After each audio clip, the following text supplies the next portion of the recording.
ఊహించిన దానికంటే కూడా ప్రజలు భారీగా ఈ కార్యక్రమంలో పాల్గొని కూటమి ప్రభుత్వం పట్ల, ప్రియతమ నేత చంద్రబాబు నాయుడు గారి నాయకత్వం పట్ల, పవన్ కళ్యాణ్ గారి నాయకత్వం, మోడీ గారి నాయకత్వం పట్ల పూర్తి సంతృప్తికి నిదర్శనం అని చెప్పేసి మనం చేస్తా ఉన్నాను. నేను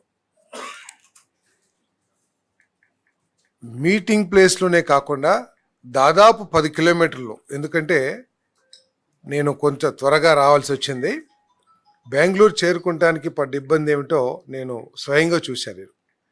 దాదాపు 10-12 కిలోమీటర్లు బారున జనం కానివ్వండి, బస్సుల్లో జనం కానివ్వండి, ఇంకా తండోపతండాలుగా వస్తూనే ఉన్నారు.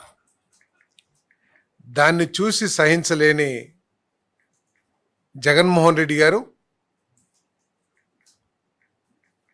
తన బాధనంతా కూడా సాక్షి పత్రిక ద్వారా వెలగక్కారని చెప్పేసి మనం చేస్తా ఉన్నాను. నేను ఒక రాజకీయ పక్షానికి నాయకత్వం వహిస్తూ 5 సంవత్సరాలు ముఖ్యమంత్రిగా చేసి ఆయన వాడే పదజాలం కానివ్వండి, భాష కానివ్వండి చూస్తే అతి జుగుప్సాకరంగా ఉందని చెప్పేసి నేను భావిస్తా ఉన్నాను. నేను సరే, ప్రభుత్వం మీద విమర్శలు చేయటం సర్వసాధారణం. ప్రతిపక్షం తప్పకుండా విమర్శలు చేస్తుంది. దాని మీద అధికార పక్షం తాము చేసిన మంచి కార్యక్రమాలు ఏంటో ప్రజలకు తెలియజేస్తుంది. కానీ చంద్రబాబు ఏదైనా బావిలో దూకి చావాలి, ఇదంతా ఏంటంటే ఆయన దిగజారుడు రాజకీయాలు, తన మీద తాను నమ్మకం కోల్పోతున్న పరిస్థితికి అర్థం పడుతుందని చెప్పేసి నేను చాలా స్పష్టంగా చెప్తా ఉన్నాను. నేను చాలామంది ముఖ్యమంత్రులు, చాలామంది ప్రతిపక్ష నాయకులు ఈ రాష్ట్రంలో చూశాం. కానీ ఇంత దిగజారి భాషాజాలం వాడిన వారిని మాత్రం మొట్టమొదటిగా వీరినే చూస్తుందని చెప్పేసి మనం చేస్తానని. ముఖ్యమంత్రి గారి వయసుని గౌరవించాలి ఎవరైనా సరే. వారికి ఉన్న ఎక్స్పీరియన్స్ని, అనుభవాన్ని గౌరవించాలి.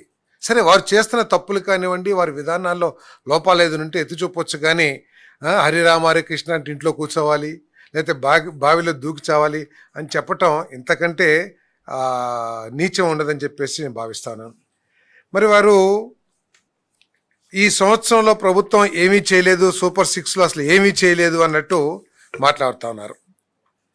ముఖ్యంగా పెన్షన్ల గురించి చాలా గొప్పగా చెప్పుకున్నారు. తాను చాలా బాగా ఇచ్చినట్లు, ఈ ప్రభుత్వం ఆ పెన్షన్ అన్నింటినీ కూడా తగ్గించేసి ప్రజలకి అన్యాయం చేస్తున్నట్లు చెప్పడానికి ప్రయత్నం చేశారు.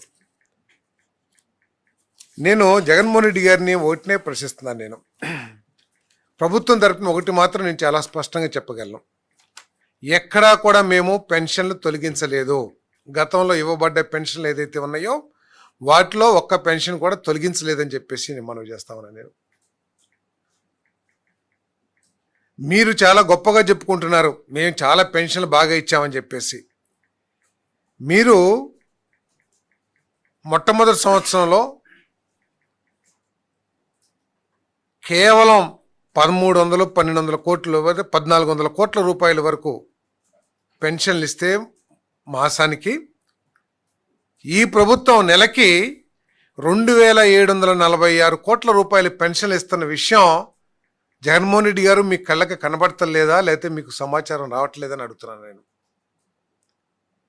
మీరు మొట్టమొదటి సంవత్సరం ఇచ్చింది కేవలం 1497 లక్షల కంటే కూడా తక్కువ. ఎందుకంటే నేను ఈ 1497 ఫిగర్ ఏదైతే చెప్తానో జనవరి 24కి, కానీ మీరు మొట్టమొదటి సంవత్సరంలో ఒక్క పెన్షన్ కూడా ఇవ్వాల.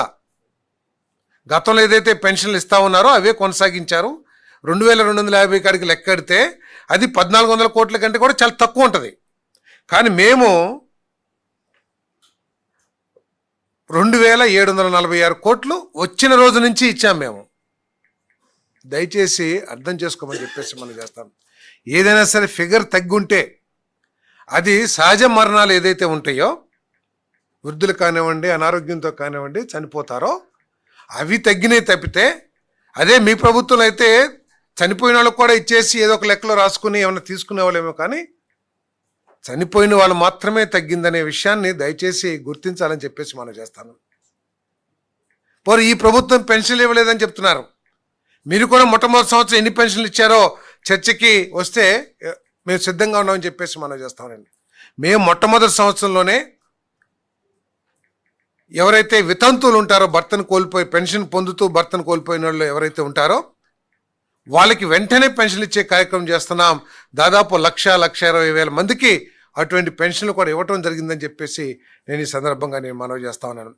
దేశంలో ఏ రాష్ట్రంలో లేని అమౌంట్ని 4,000 నుంచి 15,000 రూపాయల వరకు కూడా వివిధ దీంట్లో కేటగిరీస్లో పెన్షన్ ఇచ్చే రాష్ట్రం ఆంధ్రప్రదేశ్. కూటమి ప్రభుత్వం, ముఖ్యమంత్రి చంద్రబాబు నాయుడు గారు అనే విషయాన్ని జగన్మోహన్ రెడ్డి గారు గుర్తించాలని చెప్పేసి మనవి చేస్తారు. మరి అదేవిధంగా ప్రతి రైతుకి ఏటా 20,000 ఆర్థిక సాయం అంటున్నారు. మేము ఇవ్వలేదా? 47 లక్షల మందికి ప్రతి రైతుకి కూడా ఖాతాలో అమౌంట్ వేసాం. మొట్టమొదటి ఫేజ్ 1లో 3 విడతలుగా వేస్తా ఉన్నాం. అది మొట్టమొదటి విడత అందరికీ వేసాం. కేంద్ర ప్రభుత్వం కౌలు రైతులకి ఇచ్చే పాలసీ వారికి విధానం వారికి లేకపోవటం మూలంగా ఆ కౌలు రైతులకు ఇచ్చే బాధ్యతను కూడా కూటమి ప్రభుత్వం తీసుకుందని చెప్పేసి మనం చేస్తా ఉన్నాను. మీరు 13,000 ఇస్తానన్నారు. ఆ రోజు 13,000 ఇస్తానన్న దాన్ని మీరు కేవలం 7,000 రూపాయలకి తగ్గించుకున్న విషయం వాస్తవా కాదా? మేము చెప్పాం స్పష్టంగా 14,000 రాష్ట్రం నుంచి ఇస్తాం, 6,000 కేంద్ర ప్రభుత్వం ఇస్తుంది, ఇద్దరం కలిసి 20,000 అని చెప్పాం. మీరు 13,000 మేమే ఇస్తామని చెప్పేసి 7,000కి తగ్గించుకున్న మీరు కూటమి ప్రభుత్వాన్ని అన్నదాత సుఖీభవ విషయంలో మాట్లాడటం కరెక్ట్ కాదని చెప్పేసి నేను మనవి చేస్తా ఉన్నా. నేను ఈరోజు తల్లికి వందనం మీరు కూడా చెప్పారు, ఏదో చెప్తున్నారు, జగన్ అన్న ఇచ్చే పథకాలన్నీ కూడా చంద్రబాబు నాయుడు గారు కంటిన్యూ చేస్తా అని చెప్పారు, ఇస్తలేదని చెప్తున్నారు. ఎస్, చర్చిస్తానికి సిద్ధంగా ఉన్నాం. మీరు ఏ విధంగా ఎన్నికల ముందు హామీ ఇచ్చారు, 2019 ఎన్నికలకు ముందు, వచ్చిన తర్వాత ఏమేమి మోసాలు చేశారో కూడా చర్చకి సిద్ధంగా ఉన్నామని చెప్పేసి మనం చేస్తా ఉన్నాను. నేను ప్రతి స్కూల్కి వెళ్ళే ప్రతి విద్యార్థికి మీరు 15,000 ఇస్తానన్నారు అమ్మ ఒడి కింద. కానీ ఓట్లు వేయించుకుని గెలిచిన తర్వాత దాని ఇంటికి ఒక్కరికే పరిమితం చేసి ఒక్కరికే ఇచ్చిన విషయం ఒకసారి జ్ఞాపకం చేసుకోవాలని చెప్పేసి నేను వైఎస్ఆర్ కాంగ్రెస్ పార్టీ గుర్తు చేస్తా ఉన్నాను. కానీ కూటమి ప్రభుత్వం, చంద్రబాబు నాయుడు గారు, విద్యాశాఖ మంత్రి మా ప్రీతమ యువనేత లోకేష్ గారు ఎక్కడ కూడా దాన్ని తగ్గించుకుంటానికి మీకు మెల్లే మీరు కూడా ఓటే ఇచ్చారు కదా, మనం కూడా ఓటే ఇస్తే సరిపోతుందిలే అని చెప్పేసి ఎక్కడ ప్రయత్నం చేయలే. ఇంట్లో ఎంతమంది ఉంటే అంతమందికి ఇచ్చే కార్యక్రమం చేస్తా ఉన్నాం. 67 లక్షల మందికి మేము ఈ తల్లికి వందనం కార్యక్రమం చేస్తున్నామని చెప్పేసి మనం చేస్తా ఉన్నాం. ఎవరైనా కొంతమందికి రాకపోయి ఉంటే ఆ పాపం కూడా మీదే అని చెప్పేసి మీకు మనం చేస్తాను. ఏదైతే మీరు ఆ రోజు ఫ్యామిలీ మ్యాపింగ్ అని చెప్పేసి అవకతవకలు చేశారో ఆ నిబంధనలు అడ్డు రావడం మూలంగా కొంతమంది పొందట్లేదేమో, వాటిని కూడా సరిచేస్తానికి ఈ ప్రభుత్వం ప్రయత్నం చేస్తానని చెప్పేసి మనం చేస్తాను.